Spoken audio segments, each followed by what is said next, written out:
Shalom, selamat malam Bapak Ibu, rekan-rekan, para pejuang pendidikan Kristen di seluruh Indonesia. Senang sekali saya Susanatu Perisa kembali bisa menyapa Bapak Ibu semua, rekan-rekan semua dalam ruang virtual pada malam hari ini. Di mana live streaming Majelis Pendidikan Kristen di Indonesia berkolaborasi dengan Bara Digital Ministry di setiap Kamisnya. Kami selalu menyajikan topik-topik yang bertajuk tentang pendidikan, kepemimpinan, bahkan tentang hukum dan lain-lain sebagainya yang bisa kita bahas dalam live streaming pada Kamisnya.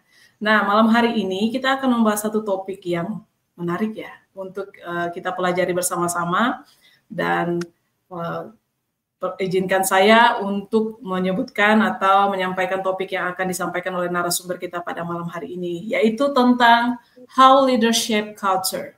Nah, topik ini bagaimana kita bisa memahami dan apa yang akan kita dapatkan, pencerahan apa yang akan kita dapatkan pada malam hari ini. Saya harap Bapak Ibu semua jangan di-skip live streaming ini, bisa diikuti dari awal sampai akhirnya. Jika ada pertanyaan, dipersilakan, kita akan diskusi dengan narasumber kita berkaitan dengan topik yang disampaikan pada malam hari ini. Siapa narasumber kita pada malam hari ini? Saya perkenalkan. Narasumber kita yaitu Pak Eriko Steven Tandayu SE. Pak Eriko adalah Senior Consultant Leadership Indonesia. Nah, karena Pak Eriko sudah siap dengan materi yang akan disampaikan, tanpa berpanjang lebar, saya akan memimpin dalam doa. Setelah doa saya serahkan ke Pak Eriko. Mari kita berdoa. Bapa yang baik, kami bersyukur ya Tuhan, karena Engkau memberikan kami waktu kembali untuk belajar malam hari ini. Kami mohon hikmat dan kuasa Roh Kudus Tuhan memberkati dan menyertai kami, secara khusus untuk hamba-Mu Pak Eriko yang akan menyampaikan materi. Dengan segala persiapan yang sudah dilakukan, Tuhan berkati hamba-Mu agar materi yang akan disampaikan menjadi berkat untuk setiap penonton yang mengikuti secara langsung maupun secara siaran ulang. Kami percaya bahwa semuanya hanya untuk mempermuliakan nama Tuhan, memajukan pendidikan Kristen di seluruh Indonesia. Kami juga berdoa untuk media perangkat yang kami gunakan, semuanya Tuhan berkati agar berproses juga dengan baik. Dalam nama Tuhan Yesus kami berdoa, amin. Baik, saya langsung serahkan kepada Pak Eriko. Iya, selamat malam Bapak Ibu semuanya, terima kasih Ibu Susan. Iya, minta tolong slide saya. Iya, jadi topik kita pada malam hari ini Bapak Ibu adalah bagaimana seorang pemimpin dapat membentuk budaya organisasi. Perkenalkan, saya dengan Eriko Tandayu dari Leadership Indonesia. Ini adalah saya dan keluarga saya, anak-anak saya, kami tinggal di Bandung Bapak Ibu. Terus saya mau memperkenalkan juga adalah tim kami Bapak Ibu di Indonesia. Ada saya di Bandung, ada Pak Doni di Palangkaraya, dan ada Ibu Silvana di Tomohon. Kami mengcover Indonesia. Dan berikut ini adalah perkenalan dari founder kami, Bapak Malcolm Weber. Misi kami adalah membangun healthy local leaders Bapak Ibu. Dan ini adalah visi kami untuk di Indonesia secara spesifik. Kami hadir untuk melihat dan mewujudkan tsunami gerakan pemimpin sehat, yang termasuk Bapak Ibu juga dalam berbagai konteks gereja, organisasi, sekolah, dan lain sebagainya. Supaya untuk bisa memperkuat gerakan yang ada sehingga terjadi erupsi transformasi di Indonesia. Kami percaya kalau pemimpin sehat itu lahir, kita semua memilih untuk menjadi pemimpin yang sehat, bertumbuh Bapak Ibu, kita semua akan bisa melihat transformasi di Indonesia. Dan itu semuanya berdasarkan dari model ikan ini Bapak Ibu, gereja yang sehat. Kami melihat bahwa gereja itu tidak hanya sebuah gereja gedung saja atau organisasi, tetapi sebagai tubuh Kristus, yang mana sekolah, insan pendidikan, organisasi-organisasi Kristen itu termasuk ada di dalamnya. Untuk bisa mencapai itu kita harus memiliki budaya untuk membangun manusia Bapak Ibu. Nah, objektif atau yang akan Bapak Ibu pelajari adalah 4 poin ini. Bapak Ibu akan memahami pentingnya membangun budaya organisasi secara sengaja. Bapak Ibu akan memahami cara membangun budaya organisasi secara holistik. Dan Bapak Ibu akan memiliki alat bantu menilai kondisi budaya organisasi saat ini, dan juga mampu melakukan intervensi terhadap jurang atau gap antara kenyataan dan kondisi yang sehat. Nah, bicara soal membangun budaya yang sehat Bapak Ibu, ada 2 kabar, good news and bad news. Yang pertama, good news adalah budaya organisasi bukanlah sesuatu yang perlu Bapak Ibu untuk mulai kembangkan. Ini Bapak Ibu bisa bersenang hati ya. Tapi bad newsnya adalah Bapak Ibu semua, termasuk saya, kita semua sudah mengembangkannya. Baik secara sadar atau tidak sadar, baik itu adalah hal yang baik maupun hal yang tidak baik. Maksudnya bagaimana Bapak Ibu? Karena budaya organisasi Bapak Ibu sayangnya tidak dapat diubah. Karena semua yang Bapak Ibu lakukan sebagai seorang pemimpin, kalau dalam konteks pendidikan itu bisa kepala sekolah, pemimpin, direktur sekolah, sebagai guru, atau apapun kepercayaan yang Bapak Ibu diberikan, Bapak Ibu membentuk budaya. Budaya organisasi yang Bapak Ibu miliki saat ini adalah hasil dari semua yang telah Bapak Ibu lakukan dan Bapak Ibu tidak lakukan di masa lalu, Bapak Ibu. Jadi dalam hal ini kita semua memiliki peran ya. Dan karena kita tidak bisa merubah budaya organisasi kita hanya bisa merubah diri kita sendiri, Bapak Ibu. Iya, betul Bapak Ibu. Budaya tidak bisa dirubah karena budaya itu adalah kita yang buat. Kalau kita mau merubah budaya, kita harus merubah diri kita. Merubah diri itu sulitnya minta ampun Bapak Ibu. Oleh karena itu kita perlu pertolongan, kuasa dan anugerah Tuhan. Tanpa itu mustahil, kita hanya akan terjebak dalam kepura-puraan. Bicara soal budaya organisasi dan budaya yang kita miliki adalah hasil dari keputusan kita di masa lalu, kita perlu melihat sikap hati kita Bapak Ibu. Apakah kita sedang terjangkit victim mentality atau mentalitas korban? Karena seringkali kita mudah untuk menyalahkan. Bagaimana ya Pak dengan pemimpin saya yang seperti ini, pemimpin yang seperti ini. Saya harapkan kita mau hilangkan narasi ini Bapak Ibu. Dengan kita belajar merubah budaya organisasi ini, kita mulai dari diri kita sendiri. Kita jangan tunjuk ke atas, jangan tunjuk ke bawah Bapak Ibu. Begitu ya Bapak Ibu ya. Itu yang perlu digarisbawahi supaya Bapak Ibu bisa menerima materi ini dengan tanah yang subur Bapak Ibu. Nah pertanyaannya, budaya itu apa sih? Biasanya kan kita bilang budaya itu sesuatu yang abstrak atau kumpulan atas semua pilihan, tindakan, keputusan, perilaku kita, apa yang kita percaya, apa yang kita tidak percayai, apa yang kita prioritaskan, yang kita nggak penting dan tidak. Tapi perubahan budaya itu tidak terjadi pada dasarnya Bapak Ibu melalui pengumuman secara verbal. Waktu saya umumkan, semua orang tidak boleh datang telat atau harus datang on time. Tidak langsung itu menjadi budaya Bapak Ibu. Karena memang pengumuman saja tidak cukup dan tidak bisa dalam waktu yang singkat. Perlu waktu yang lama. Jadi mulainya dari mana? Seperti yang saya bilang tadi di depan Bapak Ibu.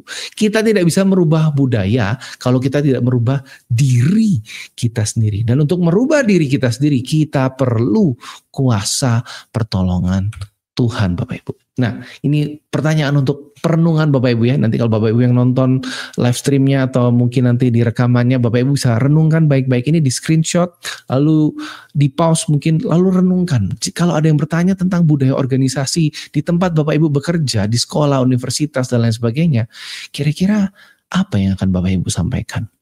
Bisa kita renungkan bersama-sama Bapak Ibu ya. Dan budaya organisasi itu apa sih? Kita bahas itu dulu Bapak Ibu ya. Budaya organisasi, bicara tentang budaya itu berhubungan biasanya dengan kelompok etnis. Biasanya ada kesamaan budaya atau kebiasaan, itu akar katanya Bapak Ibu ya. Lalu kalau bicara budaya juga bicara tentang bahasa, makanan, pakaian, musik, cerita, dan lain sebagainya, kebiasaan-kebiasaan Bapak Ibu oleh kelompok tertentu. Kalau bicara organisasi ada bisnis, pemerintahan, LSM, sekolah, organisasi, gereja, komunitas, dan lain sebagainya. Dan pada dasarnya budaya adalah keyakinan secara kolektif dari sebuah kelompok yang berisi nilai-nilai, sikap, tindakan, tata bahasa, cara kita melakukan sesuatu, apa yang kita hargai, apa yang kita harapkan, cara kita berpikir, apa yang kita katakan dan tidak katakan, bahasa tubuh kita, asumsi berpikir kita, semuanya itu adalah budaya Bapak Ibu.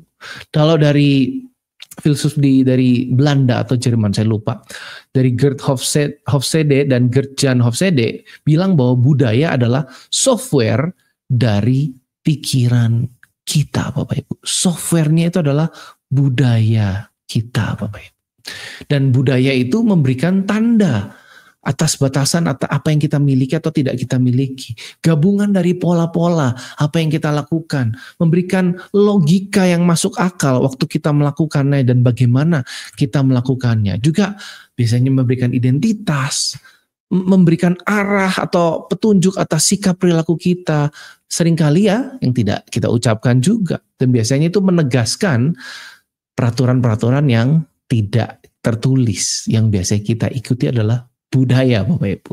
Bisa macam-macam, contoh makan habis makan buang sampah di mana, lalu habis makan cuci piring atau tidak, itu adalah budaya, dan budaya itu adalah kita semua yang membangun, kita sebagai pemimpin. Kalau saya ilustrasikan, budaya itu seperti seekor ikan Bapak Ibu. Kita seringkali nggak sadar kalau air itu ada sampai ikan keluar dari air. Seringkali budaya itu tidak kita sadari sampai kita keluar dari budaya itu dan masuk ke budaya yang baru, lalu kita lihat, oh iya ya, ternyata budaya ini beda ya. Saya nggak sadar selama ini saya ada dalam budaya seperti itu. Benar nggak Bapak Ibu? Terus juga budaya itu seperti gunung es. Sebagian besar nggak kelihatan, atasnya aja kelihatan, bawahnya gede nggak. Jadi kita nggak melihat itu ada sampai kita mengalaminya. Waktu Bapak Ibu masuk ke sebuah organisasi, mungkin tempat pekerjaan yang baru atau mengunjungi, Bapak Ibu nggak sadar budayanya sampai Bapak Ibu mengalaminya. Contoh, ada budaya orang Jepang kalau habis nonton sepak bola, Bapak Ibu selalu bersihin sampahnya sendiri. Kita nggak tahu itu budaya sampai kita mengalaminya. Dan itu ternyata ditiru oleh supporter sepak bola Indonesia. Puji Tuhan Bapak Ibu ya. Ada ilustrasi juga tentang pentingnya budaya organisasi. Budaya itu kalau digambarkan sebagai buaya Bapak Ibu, itu lebih besar daripada visi, misi yang keren, strategi yang keren, nilai-nilai yang biasanya dipajang di sebuah organisasi. Mau sehebat apapun visi misi kita, mau sehebat apapun strategi kita, mau sekeren apapun nilai-nilai kekristenan yang kita mau adopsi, tetapi itu semua akan dilahap bagaikan buaya memakan ikan Bapak Ibu. Budaya, buaya. Nyambung Bapak Ibu ya. Budaya lebih kuat Bapak Ibu. Oleh karena itu kita tidak mungkin merubah budaya kalau tidak merubah diri kita sendiri. Mau di dalam kelas, di dalam organisasi, dalam komunitas. Harus mulai dari kita Bapak Ibu. Harus mulai dari kita. Jadi Bapak Ibu, sekali lagi ini mungkin gak akan cukup untuk diskusi, tetapi saya pengen Bapak Ibu ambil waktu pause ini 5-10 menit. Seperti apa sih budaya organisasi Bapak Ibu? Kita perlu populasi. Tuliskan satu persatu, diskusikan supaya kita bisa mengidentifikasi budaya yang kita miliki sekarang ini di sekolah Bapak Ibu, di organisasi dan lain sebagainya. Lalu berikutnya, seperti apa harapan budaya organisasi Bapak Ibu? Artinya adalah yang Bapak Ibu harapkan ke depan budayanya itu seperti apa dibandingkan dengan budaya yang sudah ada saat ini. Ambil waktu 5-10 menit, diskusikan bersama gapnya ada di mana. Nanti Bapak Ibu akan saya berikan framework yang holistik untuk bagaimana kita bisa menjembatani gap budaya itu antara kenyataan dan apa yang kita harapkan. Gitu ya, saya lanjut. Budaya berubah itu adalah saat kita berubah. Saya nggak bisa tekankan ini lebih lagi Bapak Ibu. Kita harus berubah. Cuman bagaimana? Kita perlu kuasa Tuhan. Kita perlu berdoa Bapak Ibu. Nah, untuk bisa menjembatani itu, ini kita masuk ke bagian kedua. Cara pemimpin untuk membentuk budaya organisasi adalah dengan memimpin dengan baik Bapak Ibu. Karena pemimpin selalu bentuk budaya. Datang terlambat atau tidak, cuci piring atau tidak di tempatnya, buang sampah, kata-kata yang disampaikan, cara memperlakukan orang, tone-nya bagaimana, dan lain sebagainya. Secara sadar maupun tidak sadar, ini mengerikan Bapak Ibu ya. Baik yang sehat maupun budaya yang tidak sehat. Dan itu tidak mendadak muncul Bapak Ibu. Karena kita sebagai pemimpin lah yang membentuk. Kita sebagai guru di kelas, sebagai pengurus TU mungkin, sebagai kepala sekolah, direktur sekolah, guru ekskul, semuanya, tukang bersih, Bapak Ibu, staf, pengurus, dan administrasi, keuangan, semua kita tidak terkecuali Bapak Ibu, punya posisi, tidak punya posisi, kita masing-masing punya peran untuk membentuk budaya. Kita harus ambil tanggung jawab itu daripada menyalahkan orang-orang di sekitar kita Bapak Ibu. Nah, supaya membentuk budaya organisasi ini kita bisa tuangkan dalam kerangka berpikir yang efektif, kita akan menggunakan kerangka berpikir 4 dinamika yang mana ini dikembangkan oleh Leader Source Bapak Ibu, supaya bisa membantu Bapak Ibu sebagai pemimpin. Saya nggak bilang cara pemimpin dalam konteks otoritas ya, tetapi sebagai pergerakan Bapak Ibu bisa mewujudkan budaya ini. Secara singkat 4 dinamika ada 4 Bapak Ibu. Dinamika doa, dinamika kehidupan, dinamika pekerjaan, dan dinamika perkataan. Kita mulai langsung yang pertama. Mulai dari kehidupan doa. Karena kuasa dari pemimpin yang berdoa itu luar biasa Bapak Ibu. Perlu kita menumbuhkan dalam diri kita kebutuhan yang urgensi banget Bapak Ibu.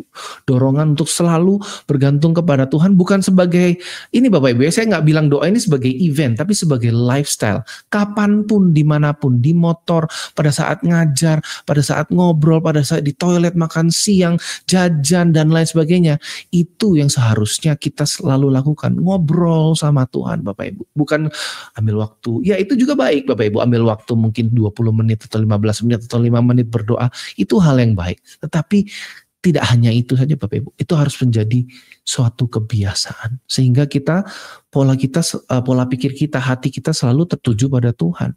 Karena Yesus dan Paulus pun memberikan contoh bagaimana mereka mendoakan orang-orang yang mereka pimpin. Bapak, di Yohanes 17, di Galatia 4:19, Kolose 4:12-13, Bapak Ibu bisa buka sendiri Bapak Ibu. Tapi saya nggak akan bacakan ayat-ayat ini karena waktu, tapi ini cukup jelas sekali Bapak Ibu bahwa Tuhan Yesus dan Paulus memberikan contoh yang luar biasa bagaimana mereka mendoakan orang-orang yang mereka pimpin.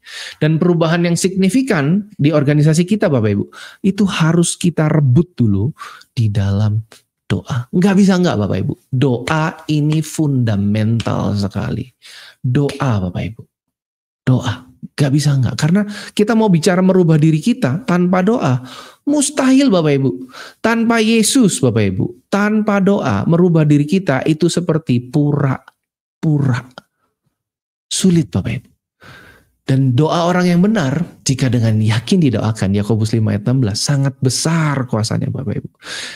Yesus itu sanggup melakukan mujizat dalam organisasi Anda. Mujizat bukan hanya karena ada orang yang nggak punya uang terus punya uang atau kesembuhan Bapak Ibu, enggak.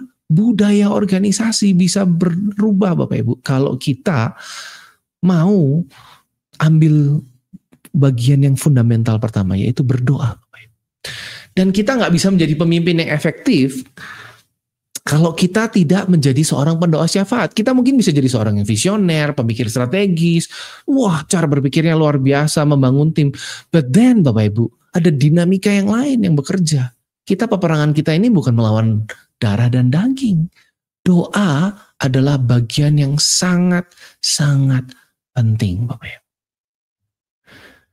Sebelum kita sebagai seorang pemimpin Bapak Ibu, sebelum kita bisa masuk ke sebuah pengambilan keputusan atau proses atas realita yang kita lihat saat ini, kita harus bisa melihat realita yang lain. Realita rohnya bagaimana Bapak Ibu. Kita doa kepada Tuhan dalam arti kita tetap perlu data, saya setuju, kita perlu data inform, tapi kita juga perlu spirit led Bapak Ibu, dipimpin oleh Roh Kudus. Karena kalau enggak Bapak Ibu, kita akan bergerak dengan asumsi. Tidak ada yang salah dengan asumsi, tetapi asumsi kita kalau bisa berdasarkan dari pimpinan roh, itu akan sangat baik.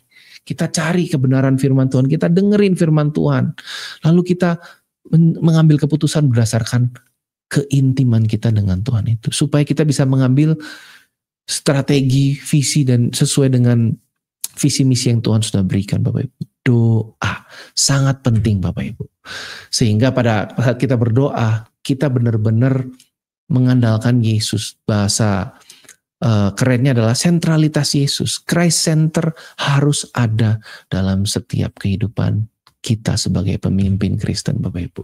Dan sebagai pemimpin, apapun yang kita lakukan, kita selalu membangun budaya. Bapak Ibu akan dengar ini berkali-kali. Entah itu budaya yang sehat atau tidak sehat. Itu adalah bagaimana cara pemimpin membentuk budaya organisasi. Yang pertama lewat doa, yang kedua lewat kehidupan pemimpin. Di Filipi 3:17 bicara bahwa ikutilah teladanku. Ini Paulus yang bilang, perhatikanlah mereka yang hidup sama seperti kami yang menjadi teladanmu. Artinya Bapak Ibu, kita harus memimpin melalui teladan, nggak bisa cuma ngomong doang. Karena ketika ada gap antara omongan kita dan tindakan kita, orang akan selalu percaya tindakan kita Bapak Ibu. Artinya lu mau ngomong apa Bapak Ibu, kita semua mau ngomong apa juga, orang gak akan dengerin kita Bapak Ibu kalau tindakan kita tidak sesuai. Pada akhirnya yang akan diperhitungkan adalah tindakan kita, action kita seperti apa Bapak Ibu. Bagaimana kita bersikap itu sangat menentukan bagaimana kita menyampaikan visi, dan bagaimana kita menghidupi visi, bagaimana kita menyampaikan nilai, dan bagaimana kita menghidupi nilai yang kita sampaikan itu sangat penting. Karena visi, misi, nilai itu harus terlihat dari kehidupan kita Bapak Ibu sebagai pemimpin di kelas, staf, TU, guru apapun Bapak Ibu, kepala sekolah. Apapun yang kita sampaikan itu adalah membentuk budaya, sadar atau tidak sadar Bapak Ibu. Ini ngeri sekali Bapak Ibu. Kalau Bapak Ibu selama ini tidak sadar, kita harus sadar. Saya pun sebagai orang tua, ini prinsipnya sama Bapak Ibu. Apapun yang saya lakukan di rumah, apapun yang saya sampaikan, sadar tidak sadar, anak saya melihat itu, mengamatinya, menilai, dan kemungkinan meniru atau menghakimi saya Bapak Ibu. Sama Bapak Ibu. Karena kita sebagai pemimpin adalah motor penggerak perubahan budaya organisasi. Di kelas, kalau kita pengen anak-anak yang kita pimpin, kita harus jadi teladan. Tapi nggak bisa lihat teladan saja Bapak Ibu. Kita harus doakan mereka. Contoh nyata atas budaya yang diharapkan untuk terjadi dalam organisasi seharusnya ada di kita. Kita harus menjadi dulu apa yang kita inginkan Bapak Ibu. Di Markus 3:14, Tuhan Yesus menetapkan 12 orang untuk menyertai dia dan diutusnya untuk memberitakan Injil. Yesus tidak hanya memberitahu, nggak hanya ngajarkan saja Bapak Ibu, tapi juga ngasih contoh, memberikan teladan bagaimana mereka bisa melakukan itu tugasnya, memberitakan Injil. Ketika diutus, sebelum diutus atau pada saat setelah diutus, Yesus menunjukkan bagaimana Yesus memberikan perumpamaan, berkhotbah di atas bukit dan lain sebagainya, menyembuhkan orang sakit, berdiskusi, berdialog dengan orang Farisi dan orang-orang di sekitarnya yang membutuhkan dia Bapak Ibu. Paulus juga sama. Di 2 Timotius 3:10-11, Paulus itu menjalani penderitaan bersama-sama dengan Timotius. Timotius melihat apa yang Paulus lakukan. Lewat surat-suratnya juga Bapak Ibu. Teladan ini nyata. Harus ada Bapak Ibu. Kalau kita ingin ada perkataan-perkataan yang baik, bukan perkataan yang kasar, atau kata-kata yang mungkin kata-kata yang sia-sia Bapak Ibu, kata-kata yang sia-sia, kita tidak ingin itu terjadi dalam organisasi kita atau dalam kelas. Kita yang harus terus menerus. Sekali lagi, tidak bisa 1 kali, 2 kali, 10 kali, tidak bisa Bapak Ibu, nggak ada rumusnya. Perlu waktu yang lama dan tidak bisa hanya teladan saja. Kita perlu kuasa Tuhan Bapak Ibu. Kombinasi keempat hal ini sangat penting sekali. Dan pada akhirnya sebagai pemimpin kita selalu membangun budaya, entah itu budaya yang sehat maupun tidak sehat Bapak Ibu ya. Yang ketiga, melalui karya pemimpin, apa yang kita kerjakan. Semua yang kita lakukan Bapak Ibu, perkataan kita, alokasi sumber daya, memperlakukan orang lain, mendesain organisasi, bahkan pada saat kita mendesain aset fisik, merespon terhadap krisis, itu semua akan diperhatikan oleh orang-orang yang kita pimpin atau orang-orang di sekitar kita Bapak Ibu. Saya nggak bisa bahas secara lama, tapi Bapak Ibu bisa renungkan ayat ini. Ada di Lukas 19, Lukas 22, Kisah Para Rasul 12, dan seterusnya Bapak Ibu. Bagaimana kita sebagai pemimpin, lewat apapun yang kita lakukan, kita bisa menginspirasi. Bukan hal yang sempurna, bukan kita pura-pura menjadi sempurna Bapak Ibu, yang kita nggak pernah salah. Jangan Bapak Ibu. Kalau kita berbuat salah, kita pun harus akui, belajar rendah hati untuk berani mengakui. Lalu kita coba lagi, artinya kita bertanggung jawab. Kalau kita terus-terusan tidak bertanggung jawab, maka kita akan kehilangan otoritas Bapak Ibu. Dan pada akhirnya lewat karya pemimpin ini, sebagai pemimpin kita selalu membangun budaya. Lewat karya kita, lewat doa kita, lewat teladan kita. Entah itu budaya yang sehat atau tidak sehat. Yang terakhir dari 4 dinamika ini adalah perkataan pemimpin. Orang-orang itu biasanya dengerin kita ngomong kan Bapak Ibu ya, sebagai pemimpin tadi di kelas atau di organisasi, di kantin, dengan orang tua. Tapi seringkali omongan kita itu akan lebih didengar atau diterima dengan lebih baik kalau hidup kita itu sudah terbukti sejalan dengan perkataannya. Sejalan sekali lagi bukan berarti sempurna Bapak Ibu, tidak. Tetapi kita berusaha untuk konsisten Bapak Ibu. Oleh karena itu, semua komunikasi itu Bapak Ibu sangat penting. Dalam semua bentuk komunikasi kita harus menyampaikan dengan jelas, harus menyampaikan dengan penuh gairah, dan dapat dipercaya Bapak Ibu. Itu kita sebagai pemimpin. Karena semua yang kita lakukan dan semua yang kita tidak lakukan itu adalah komunikasi. Dan kalau semua itu adalah komunikasi, maka itu juga membentuk budaya Bapak Ibu. Sadar atau tidak sadar. Dan kita harus gunakan kesempatan berkomunikasi ini untuk bisa sejalan dengan budaya yang ingin kita bangun. Kita ingin membangun budaya apa? Kita sampaikan lewat komunikasi itu. Kita nggak hanya sampaikan, kita hidupi. Kita teladankan Bapak Ibu. Ini semua hal yang kita lakukan atau tidak lakukan adalah bentuk komunikasi. Entah dalam kelompok kecil, besar, konseling, instruksi, disiplin, koreksi, ketidaksetujuan pada saat rapat, meresponi orang tua mungkin, atau pada saat kita jajan di sekolah mungkin Bapak Ibu, atau mungkin kita menangani masalah. Semua yang kita lakukan itu adalah komunikasi Bapak Ibu. Luar biasa. Dan ini adalah komunikasi kita harus kita lihat sebagai kesempatan. Kalau kita benar-benar ingin intensional membangun budaya, ini harus kita lihat sebagai kesempatan untuk membangun budaya. Bagaimana kita setuju atau tidak setuju, kita perlu merayakan, menunjukkan apa yang kita mau bangun sebagai budaya. Kalau kita pengen budayanya adalah tepat waktu, berani menyampaikan pendapat misalnya, kita harus celebrate hal-hal yang kita ingin bentuk itu. Misalnya tepat waktu, kita harus celebrate kalau ada yang tepat waktu. Kalau ada yang berani menyampaikan pendapat, kita celebrate. Kalau ada orang yang berani mengambil resiko dan itu adalah budaya yang ingin kita bangun, mengambil resiko, kita harus celebrate sekecil apapun itu. Itu mungkin nanti terlihatannya agak awkward atau lebay Bapak Ibu. Tidak apa-apa, lakukan Bapak Ibu. Karena kita ingin membangun budaya. Dan seringkali juga Bapak Ibu, komunikasi secara formal itu adalah salah satu hal yang sangat penting. Karena itu mencerminkan wajah organisasi secara publik. Kalau dalam konteks ini secara organisasi tingkat tinggi Bapak Ibu ya. Pemimpin yang berada di posisi tinggi. Tapi kalau toh tidak, Bapak Ibu tidak berada di posisi yang tinggi, misalnya hanya wali kelas Bapak Ibu ya. Wali kelas, kita pun perlu komunikasi terhadap orang tua, dan bagaimana kita mencerminkan wajah sekolah kita itu penting Bapak Ibu. Kita harus benar-benar intensional, kita harus sengaja, kita harus rencanakan, kita harus selalu evaluasi Bapak Ibu. Karena kapanpun kita berkomunikasi, kita sedang membangun budaya. Sekali lagi, semua hal yang pemimpin lakukan atau tidak lakukan adalah bentuk komunikasi. Bapak Ibu bisa renungkan dan diskusikan tentang kuasa perkataan berdasarkan Yakobus 3 ayat 1-5 Bapak Ibu. Pada akhirnya Bapak Ibu, bagaimana pemimpin membangun budaya? Kita selalu membangun budaya, sehat atau tidak sehat, lewat doa, kehidupan, karya, perkataan. Hal baik apa saja Bapak Ibu yang sudah Bapak Ibu lakukan dalam konteks budaya organisasi? Kira-kira perubahan spesifik apa saja yang Bapak Ibu dapat lakukan untuk meningkatkan budaya organisasi yang ada? Karena untuk meningkatkan budaya, Bapak Ibu sebagai orang dalam atau yang paham konteksnya, Bapak Ibu lah yang punya pemahaman. Bapak Ibu lah yang harus bertindak untuk mencapai visi misi yang Tuhan sudah berikan, pergerakan yang Tuhan sudah berikan. Nah, bagaimana cara Yesus membangun budaya? Ini saya nggak bisa membahas dengan panjang Bapak Ibu. Nanti yang saya bisa lakukan adalah memberikan framework. Nanti Bapak Ibu saya sarankan untuk bisa berdiskusi bersama. Ini sebagai PR, tapi saya tetap sampaikan saja. Sebagai PR untuk Bapak Ibu, bagaimana bisa menganalisa cara Yesus membangun budaya. Pertimbangkan Bapak Ibu dalam waktu 5-10 menit, pikirkan tentang kehidupan doanya Tuhan Yesus, tentang kehidupannya Yesus, tentang karyanya dan perkataannya, bagaimana Yesus membangun budaya itu Bapak Ibu.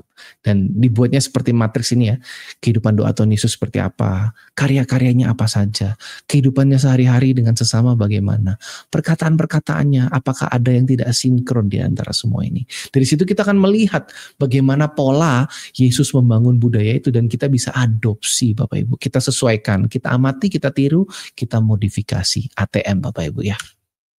Karena pemimpin tidak bisa begitu saja kasih pengumuman, ya akan ada perubahan pada budaya organisasi kita tanpa kita menghidupi Bapak Ibu. Kita nggak mungkin menuntut orang untuk merubah cara berpikir dan bertindak kalau kita sendiri tidak memberikan teladan. Lagi-lagi teladan Bapak Ibu. Karena memang untuk berubah itu sulit Bapak Ibu.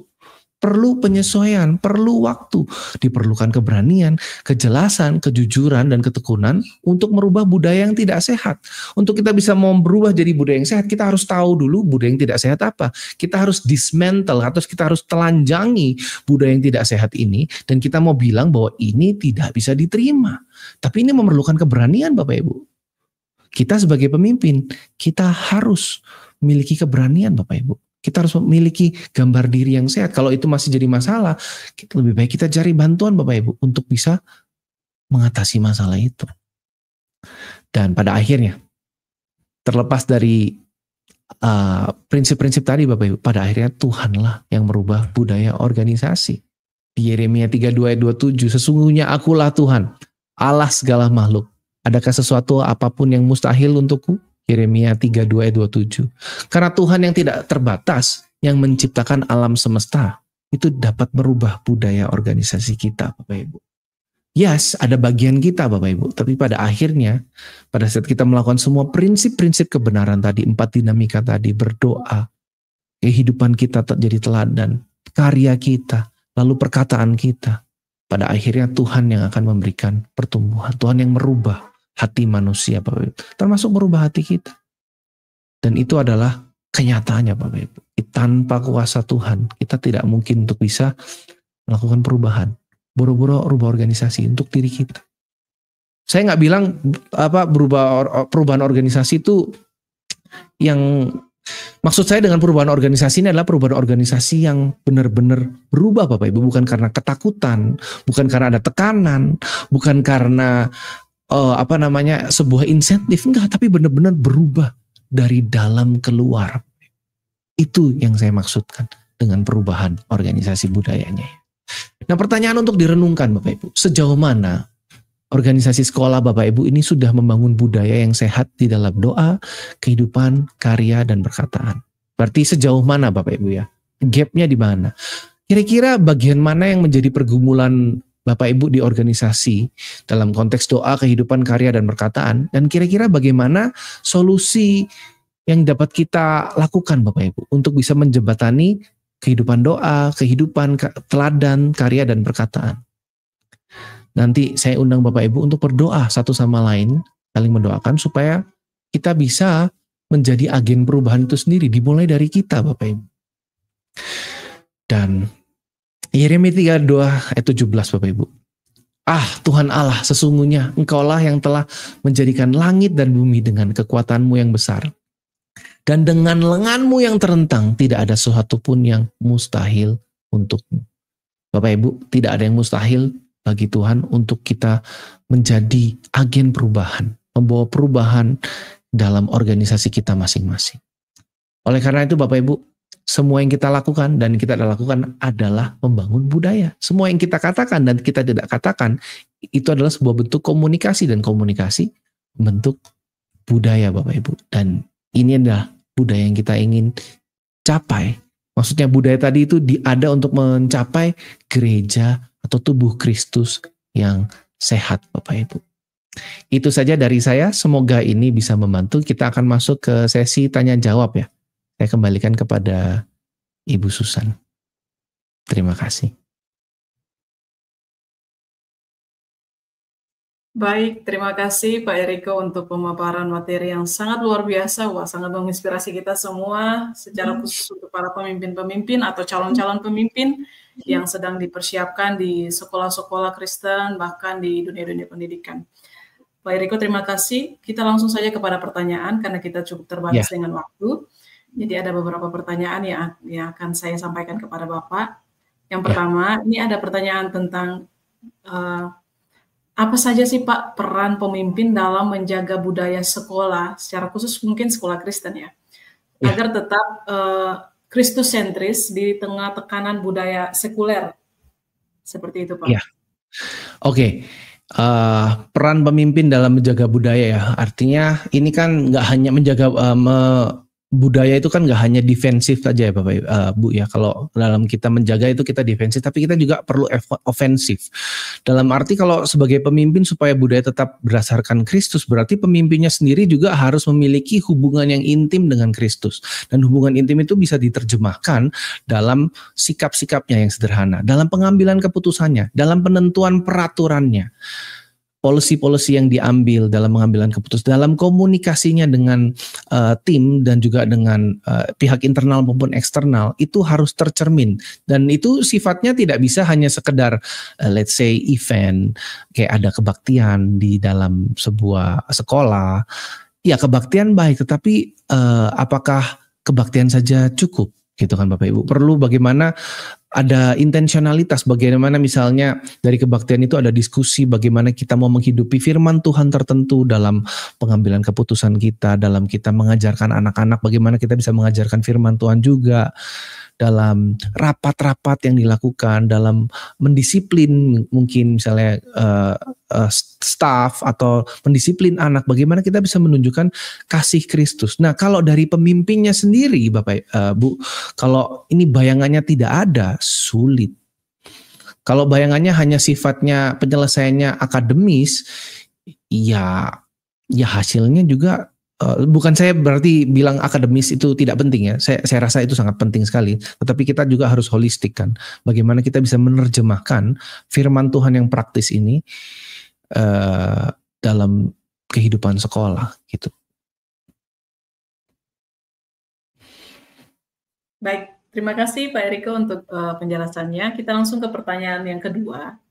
Pak Eriko, bagaimana seorang pemimpin Kristen dapat menerapkan disiplin dengan kasih tanpa kehilangan otoritas, Pak? Mengingat banyak pemimpin saat ini ya sungguh otoriter, tapi mungkin ada tips dari Bapak.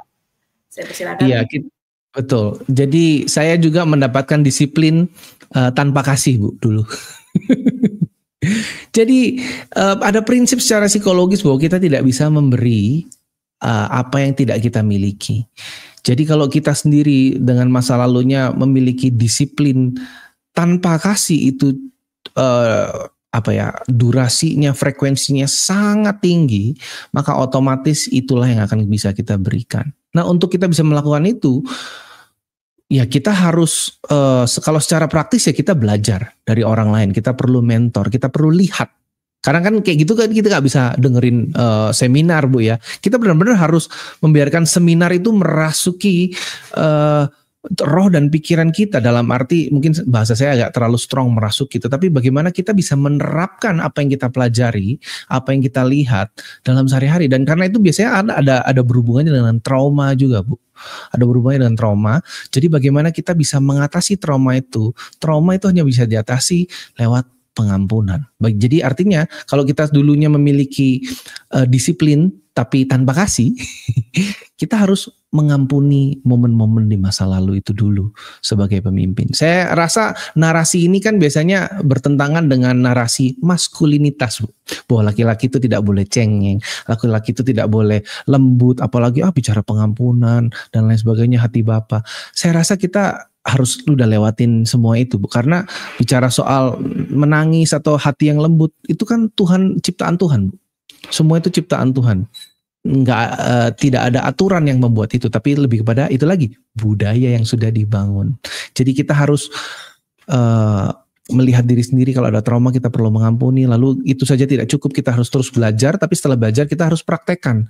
Jadi pada saat kita mendisiplin seseorang, kita bisa menunjukkan, oh ini loh ya, misalnya saya ada satu orang gitu ya, Pak Uco misalnya, Pak Uco, Bapak tadi itu melakukan kesalahan yang cukup fatal misalnya gitu kan, dan ini mempengaruhi Pak, kira-kira bagaimana ya kita bisa perbaiki bersama Pak. Nah itu kan kalau dengar kayak gini kan sepertinya gampang Bu ya. Saya dulu juga untuk bisa seperti itu sulit sekali. Saya perlu lihat mentor saya perlu lihat orang yang lebih dewasa dari saya untuk seperti itu ya, lalu saya coba. Saya mungkin gagal, tapi saya coba lagi. Saya coba lagi sembari saya membereskan trauma masa lalu saya juga. Dan pada akhirnya saya bisa, bahasanya kalau bahasa sekarang software, saya bisa install Bu. Install aplikasi disiplin tetapi juga dengan kasih. Gitu. Baik, terima kasih Pak Eriko untuk jawabannya. Saya masuk ke pertanyaan yang terakhir Pak. Ini pertanyaan untuk kita.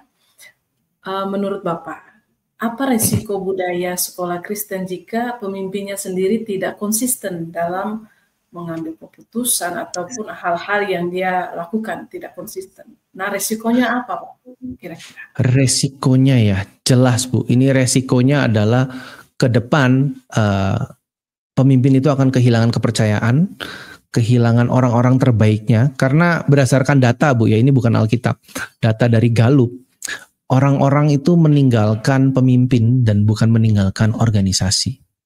Jadi yang ditinggalkan adalah pemimpinnya. Jadi kalau pemimpin tidak konsisten, maka mereka akan kehilangan orang-orang terbaik. Semangat akan menurun, dan semangat menurun ini akan berpengaruh pada performa kerja kepada kualitas murid kepada retention murid kepada seperti kita tahu di data MPK adalah keuangan Bu. Nanti keuangan berpengaruh pada infrastruktur dan pada akhirnya kesehatan sekolah Kristen itu sendiri. Jadi tapi yang lebih buruk adalah Bapak Ibu, Bu, kita akan kehilangan generasi. Terlepas dari semua tadi, kita akan kehilangan generasi yang seharusnya bisa mendapatkan teladan Kristus gitu ya. Hanya karena tanda kutip hanya yang besar ini karena pemimpinnya tidak konsisten. Besar sekali dampaknya Bu. Bisa 1-2 generasi mungkin. Wah, saya langsung kayak kaget karena risikonya sangat besar ya jika dari pemimpinnya sendiri tidak konsisten dan sebagainya. Baik, terima kasih Pak Eriko untuk pemaparan materi dan sesi tanya jawab, di mana penjelasan dari Pak Eriko sangat aplikatif banget untuk kami semua, bahkan pemimpin-pemimpin di luar sana, calon-calon pemimpin juga yang sedang dibentuk di sekolah-sekolah di dunia pendidikan, bisa mengikuti materi ini dari awal sampai akhir. Ada beberapa banyak hal yang bisa Bapak Ibu ikutin, tips-tips bahkan pembelajaran yang bisa memberkati Bapak Ibu semua. Pak Eriko, di akhir dari sesi ini saya persilakan Bapak untuk closing statement dan ditutup dalam doa. Iya, jadi closing statement saya adalah Bapak Ibu semuanya, semua yang kita lakukan dan tidak kita lakukan itu adalah membangun budaya Bapak Ibu. Jadi kita harus benar-benar sadar merencanakan bagaimana kita mau membangun budayanya lewat doa kita, kehidupan kita, pekerjaan kita, karya kita, dan juga perkataan kita. Saya akan tutup dalam doa. Tuhan Yesus, terima kasih atas hari ini Tuhan, atas malam ini. Kami bersyukur atas teknologi Tuhan yang bisa menyatukan kami. Terlebih kami bersyukur atas pewahyuan firman-Mu, kebenaran-Mu. Bersyukur atas anugerah-Mu yang menyelamatkan kami Tuhan. Kami bersyukur untuk kesempatan yang baru Tuhan, untuk kami bisa belajar untuk menjadi pemimpin yang sehat Tuhan. Bantu kami Bapa untuk bisa terus-menerus menyelidiki hati kami Tuhan, sehingga kami bisa menjadi semakin serupa dengan Kristus. Dan saat kami semakin serupa dengan Kristus, bantu kami Tuhan, berikan kami keberanian, kemampuan untuk bisa menerjemahkannya Tuhan dalam sebuah kepemimpinan yang sehat Tuhan, lewat perkataan kami, lewat doa kami, lewat karya kami Tuhan, lewat teladan kami. Ini tidak mudah Tuhan. Mungkin ada banyak hal yang menakutkan yang harus kami hadapi di dalam diri kami sendiri, trauma-trauma kami Tuhan. Bantu setiap pemimpin-pemimpin yang ada Tuhan di bidang pendidikan Tuhan. Bantu Tuhan biar pertemukan dengan orang-orang yang tepat, biar terang firman Tuhan itu yang bisa menyinari setiap hati, mengajarkan, menunjukkan kesalahan, tetapi juga lebih memeluk kesalahan itu Tuhan dengan kasih-Mu Tuhan. Dan pada akhirnya kami boleh semakin serupa dengan Kristus hari lepas hari Tuhan. Terima kasih Tuhan, kami bersyukur bahwa firman-Mu itu adalah terang dan jalan bagi kami. Dan kami bersyukur untuk kasih-Mu yang menerima kami, yang menguatkan kami sehingga kami bisa mampu untuk menjalani panggilan kami Tuhan. Di dalam nama Tuhan Yesus. Amin.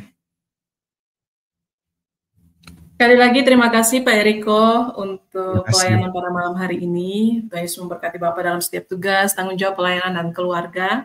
Dan Bapak Ibu semua yang sudah menyaksikan dari awal sampai akhir, terima kasih juga. Dan kita juga akan bertemu di hari Kamis depan dengan narasumber dan topik yang berbeda yang tentu memberkati kita semua untuk bervisi dan misi dalam dunia pendidikan. Gitu ya Pak Eriko ya. Ya. Akhir dari ini semua, saya Pak Susana Tuperisa, Pak Eriko bersama dengan tim di balik layar menyampaikan selamat malam dan Tuhan Yesus memberkati kita semua. Tuhan memberkati.